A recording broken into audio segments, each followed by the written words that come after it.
Au nom du Père et du Fils et du Saint-Esprit, ainsi soit-il.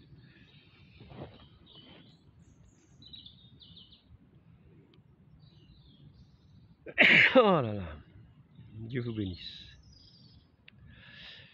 Donc, je voudrais aborder aujourd'hui ce sujet. Notre Seigneur, avant sa passion, parmi ses accusations, quand il a été jugé,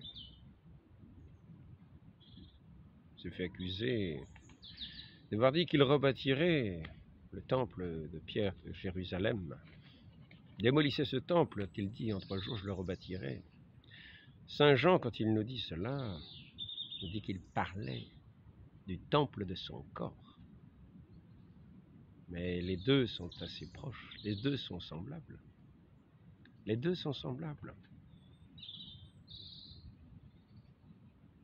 Le Christ est à la fois le sacrifice, le prêtre, le grand prêtre qui sacrifie, l'autel.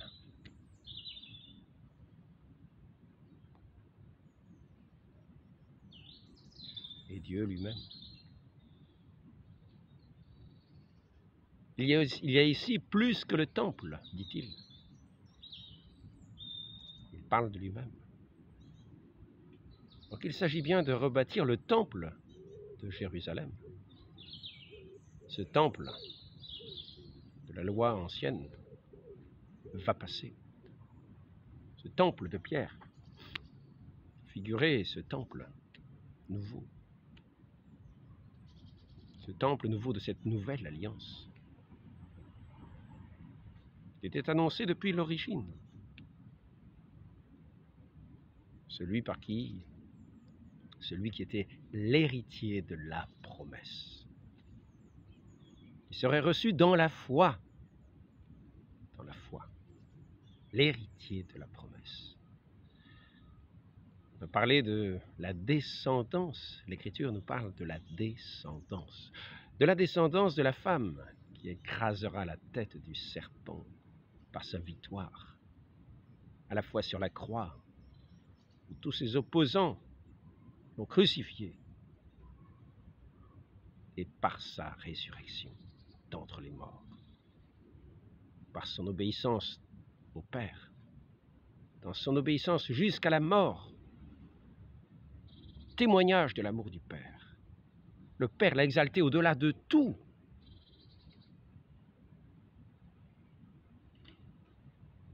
C'est au nom du Fils bien-aimé que nous avons ce salut de l'humanité. Il est l'héritier.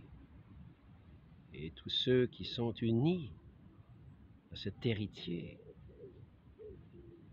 dans la foi font un avec lui.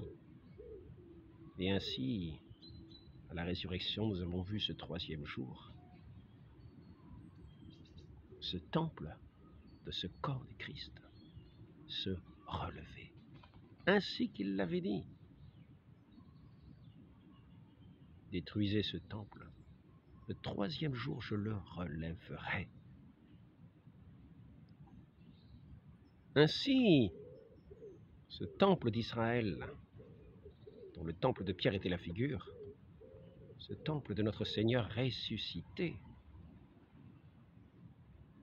était relevé. Et toujours le temple, mais de cette fois-ci de ce nouvel Israël, non plus selon la chair, mais selon l'esprit. C'est une circoncision du cœur. Par cet esprit, nous sommes tous un avec le Christ. Et le chef véritable d'Israël. Ainsi, tous ceux qui l'ont rejeté se sont mis en opposition avec lui. Ce peuple d'Israël, c'est ce peuple qui va maintenant faire ce culte véritable, en esprit et en vérité.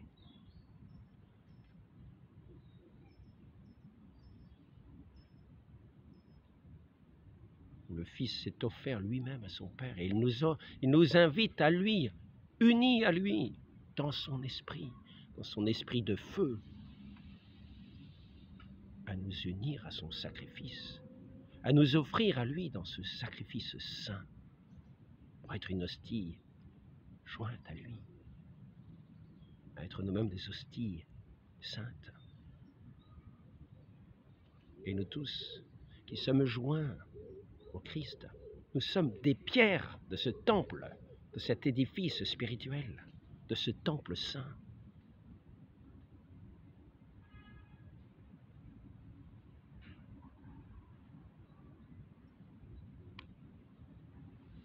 Nous avons vu dans les prophéties que le Christ est venu réaliser. Les prophéties d'Israël que le Christ est venu réaliser. Nous avons vu lors de la transfiguration, aux côtés du Christ, Moïse et Élie. Le Christ est l'accomplissement de la loi et des prophètes. Et c'est en lui que les Écritures sont accomplies. C'est de lui que les prophètes parlaient. Et toi, Bethléem Ephrata, tu ne seras plus appelée la plus petite d'entre les villes d'Ephrata, car c'est de toi que sortira le chef qui gouvernera mon peuple, Israël. Tiré du livre de Malachie. Terre voisine de la terre de Tibériade, au-delà du Jourdain, le peuple qui marchait dans les ténèbres a vu se lever une grande lumière. Un enfant nous est donné. On l'appellera Dieu fort, le Père.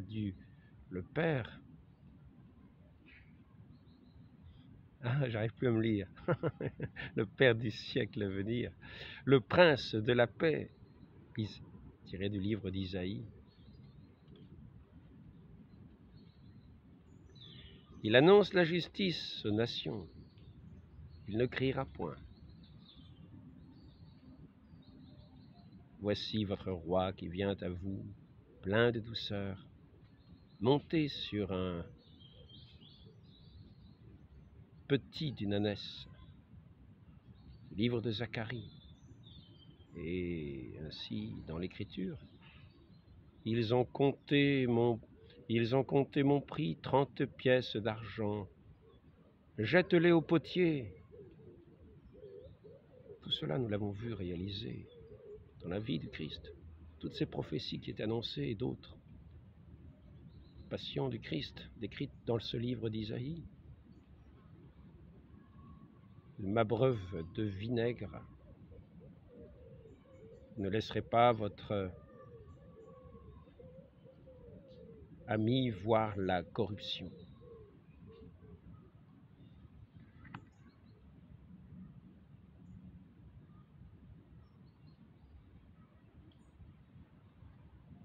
Ainsi, nous voyons ce Messie annoncé, ce Messie d'Israël, celui en qui la promesse d'Israël s'est accomplie, lui qui est le salut de l'humanité tout entière.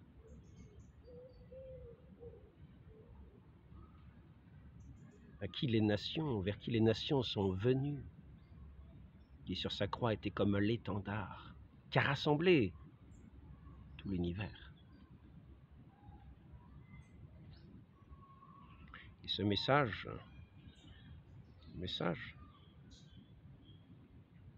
cette prophétie, il serait la lumière des nations, pour éclairer les nations. Il a envoyé tous ses apôtres par le monde entier, montrant que par là, c'était ce message universel adressé à toutes les nations.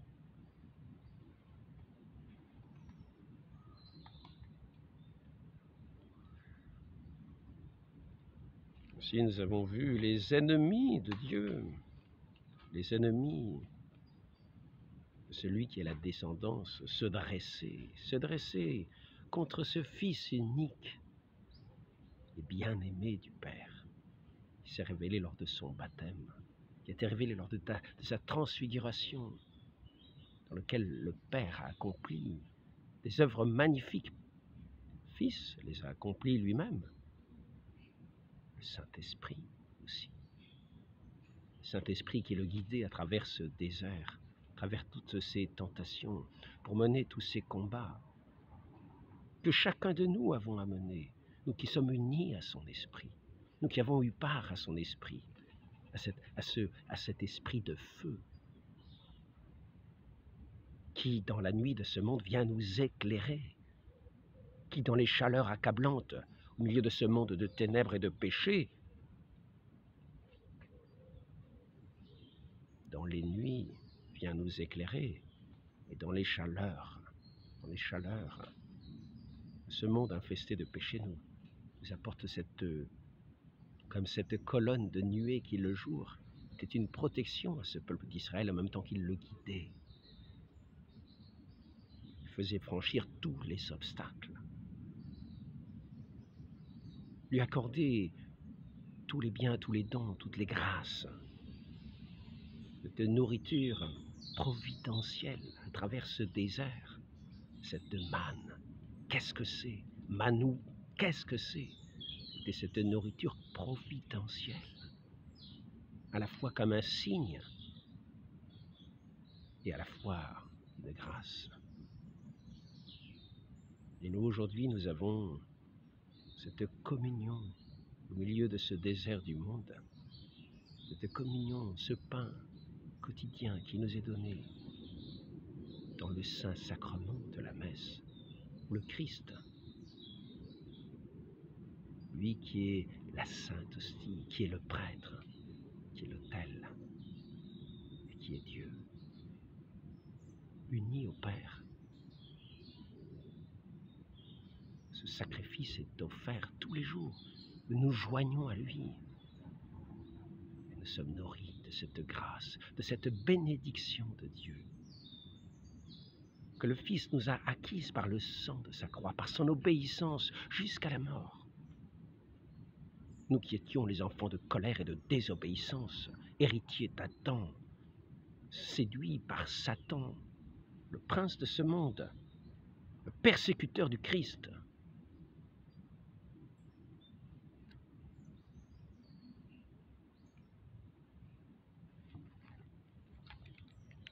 Le Christ lui-même a prophétisé son crucifixion, les circonstances de sa passion, le reniement de Saint-Pierre, la trahison de Judas, la résurrection le 3e jour, la ruine du temple de Jérusalem. Il ne restera pas pierre sur pierre. Il avait été rasé par les Romains en l'an 70. Il était prophétisé. Les apôtres, les évangélistes n'en ont pas parlé dans leurs évangiles, de cette ruine épouvantable de Jérusalem, de ce temple de Jérusalem, de cette ruine de Jérusalem, de cette catastrophe où les mères mangeaient leurs enfants, tant c'était le désespoir.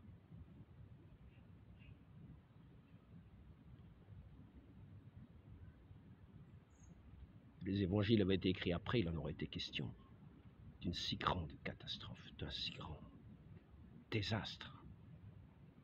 Mais le Christ a annoncé à ses disciples qui n'en revenaient pas de voir ce bâtiment que l'on pouvait penser éternel, ce lieu saint d'Israël, ce lieu saint du Dieu vivant, cette maison du Père qui était profanée par tous ces marchandages dans le temple.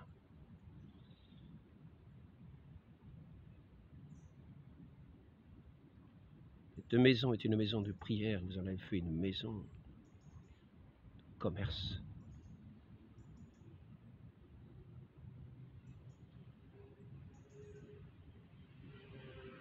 Il a prédit aussi, dans ses prophéties, la persécution des disciples. On m'a haï, on vous haïra. Voici le lot de ce peuple saint, qui est uni à ce Christ, ce Fils unique de Dieu, à cet héritier, de cet héritage, de cette bénédiction céleste. Tenons fixés nos yeux sur notre Seigneur, sur le Christ, la lumière véritable du monde.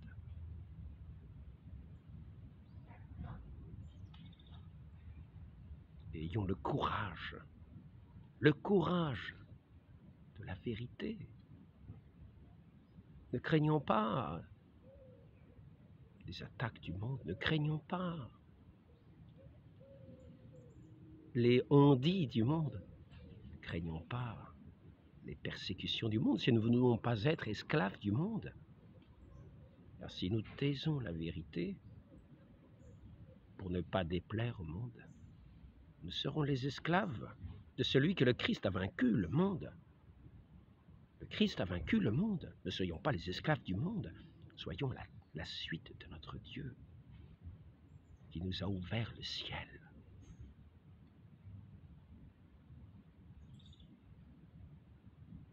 Il ne s'est pas cramponné à cette vie ici-bas.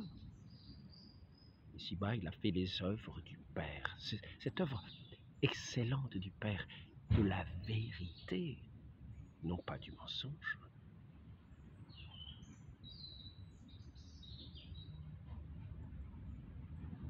Des œuvres de vie et non pas de mort. Es-tu celui qui doit venir ou devant nous en attendre un autre? Saint Jean-Baptiste. On voit ses disciples de la prison où Hérode l'a fait enfermer pour demander au Christ, pour lui faire dire qu'il est bien l'envoyé du Père. Les aveugles voient, les sourds entendent, les boiteux marchent, les morts ressuscitent. La bonne nouvelle est annoncée aux pauvres. Tout cela était annoncé dans les Écritures comme étant le signe par lequel nous verrions le Messie.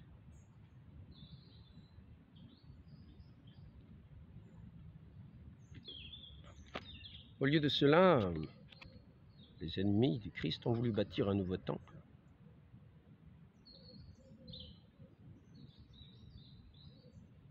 Où l'argent était le roi du monde, pour asservir le monde sous son joug.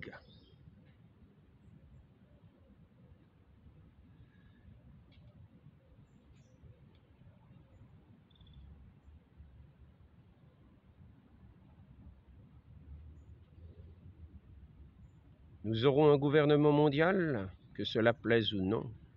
La seule question est de savoir si il sera créé par conquête ou par consentement.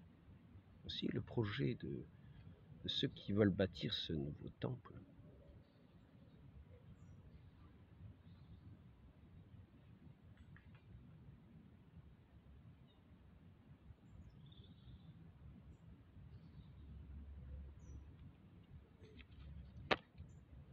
Ils n'ont pas accepté la venue du Sauveur. Ils n'ont pas accepté la venue du Messie. Ils le combattent par le mensonge, par l'argent, par la force.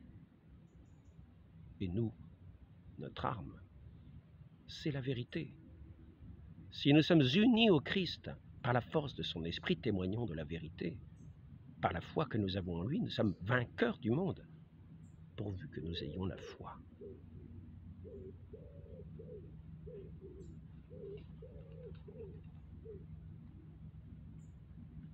Ainsi, les grâces qui découlent de ce cœur du Christ qui a été ouvert sur la croix, de ce cœur de Dieu qui a été ouvert sur la croix, le soldat romain a ouvert par sa lance. Il en est sorti du sang et de l'eau.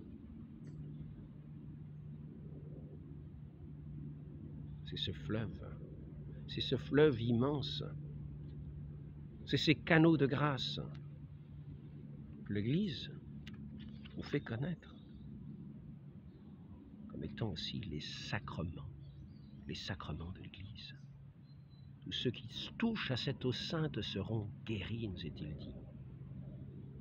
Ainsi, comme en ce nouveau paradis, nous avons ce fleuve de la grâce sorti du cœur de Dieu et qui vient toucher par sa grâce tous ceux qui que cette eau atteindra tout ce que ces sacrements qui sont les canaux de la grâce de Dieu, les canaux de la grâce du Christ, de son Église, de ce nouveau temple, de ce peuple saint, pour abreuver ce peuple dans ce désert du monde. Et nous voyons dans ce livre de l'Apocalypse ce fleuve qui vient donner vie, ce fleuve de la vie, à tout ce qu'il touche, aux arbres. Soyons enracinés dans la parole de notre Seigneur et nous porterons du fruit selon la volonté de Dieu, selon la grâce de Dieu, qu'il veut voir fructifier en chacun de nous de la manière qui lui plaît.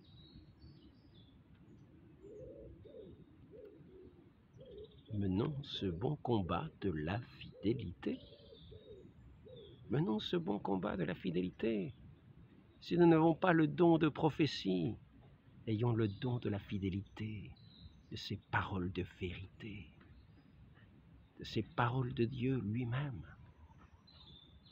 Quelle plus grande prophétie que de dire ces paroles de vérité si saintes, qui sont la lumière du monde. Voilà notre unique combat. N'ayons pas crainte du monde.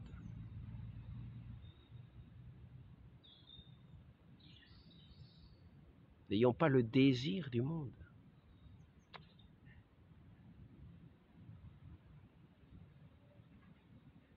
Nous qui sommes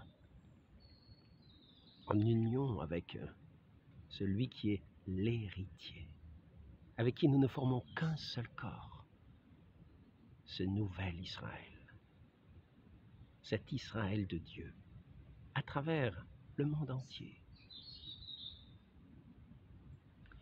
Faisons bien attention de ne pas défaillir en route, de ne pas prévariquer, c'est-à-dire manquer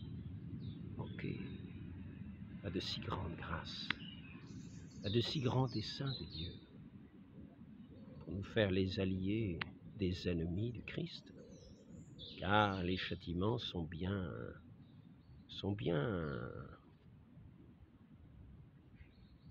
difficiles, sont bien sévères. Dans cette alliance, ainsi qu'il est dit, à la fois dans l'Ancien Testament, mais dans cette alliance aussi qui a été faite avec ce peuple de France, qui était dite la fille aînée de l'Église. Dans cette alliance faite avec Clovis,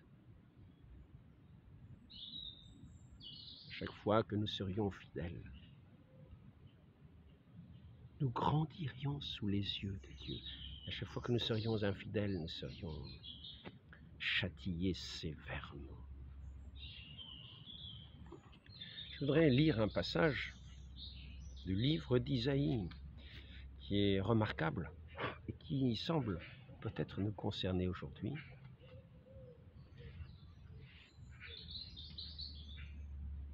Le peuple qui n'est pas revenu à celui qui le frappait, ils n'ont pas cherché le Seigneur le Tout-Puissant, alors le Seigneur a coupé en Israël tête et queue, palme et roseau, en un seul jour. L'ancien et le dignitaire, c'est la tête. Le prophète qui enseigne le mensonge, c'est la queue. Les guides de ce peuple l'ont égaré et ceux qu'ils guidaient ont été engloutis. C'est pourquoi le Seigneur ne sera pas favorable à ces jeunes gens. Il n'aura pas pitié de ces orphelins et de ces veuves, car ils sont tous impies et malfaisants, et toutes les bouches répètent des propos insensés.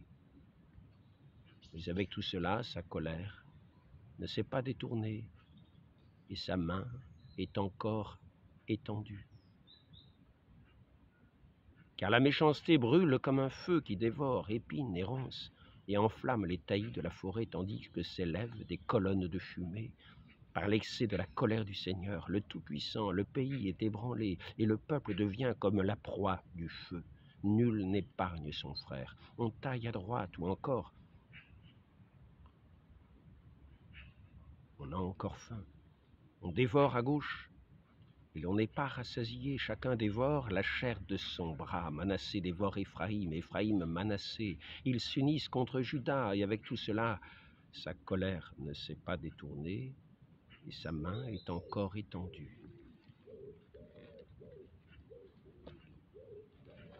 Ne soyons pas des ouvriers du mensonge. Nous avons celui qui est la lumière du monde. Nous sommes unis à lui par la foi que nous avons en notre Dieu.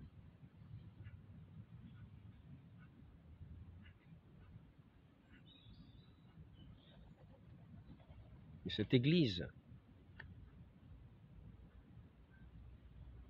qui est unie à ce Christ, par là même est ce temple de Dieu, nous a fait connaître ses lois, nous a fait connaître ses principes. Nous gardons en elle la parole de vie. Et nous a fait nous-mêmes, même si nous n'avons pas le don de prophétie, le Saint-Esprit travaille en chacun et nous donne de dire ce qui est vrai et juste, pourvu que nous demeurions fidèles et que par crainte du monde, nous ne tombions pas sous le joug du monde. Donc ayons nos yeux tournés vers notre unique Maître, vers ce vainqueur divin, qui dans ce désert, après son baptême, guidé par l'Esprit Saint, a su vaincre Satan dans toutes ses tentations, dans toutes ses séductions. Demandons à la très sainte Vierge Marie, qui est la femme qui écrase la tête de Satan, qui est la mère de la descendance, qui écrasera la tête de Satan, de ce Fils unique, notre Seigneur Jésus-Christ, qui a vaincu cet ennemi du genre humain, cet ennemi de Dieu, sur la croix.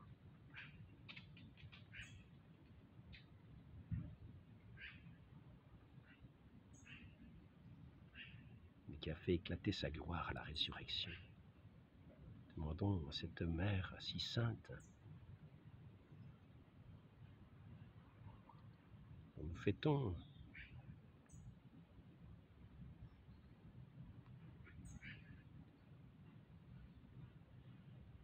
ce 8 septembre,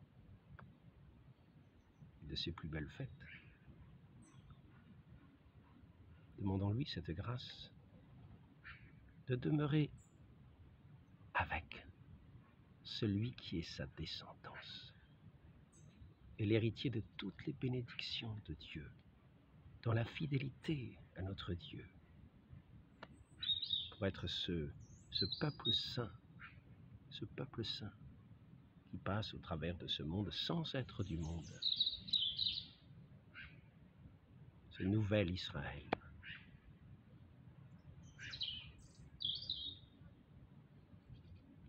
Non pas à rapace d'argent,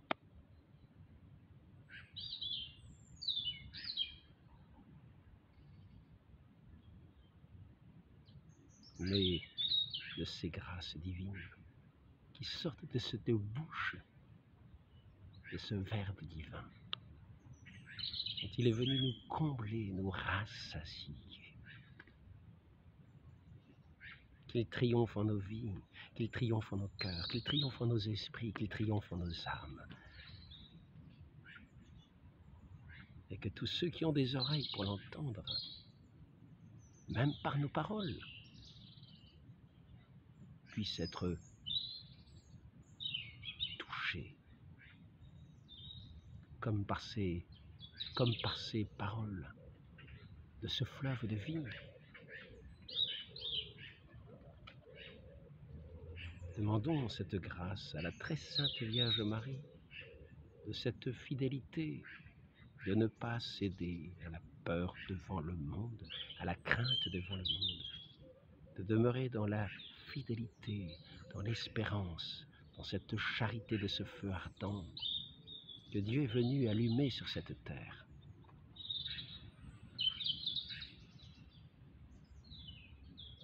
Ne soyons pas des lampes éteintes, mais ces flambeaux ardents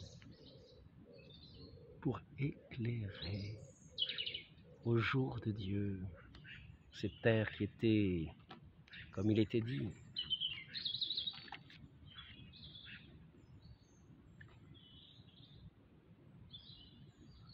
et toi, Bethléem Ephrata, ne sera pas appelée la plus petite d'entre les villes de Juda, car c'est de toi que sortira le chef qui gouvernera mon peuple Israël, terre voisine de la terre de Tibériade au-delà du Jourdain. Le peuple qui marchait dans les ténèbres a vu se lever une grande lumière. Un enfant nous est donné, on l'appellera Dieu fort, le Père du siècle à venir, le Prince de la paix. Du livre d'Isaïe.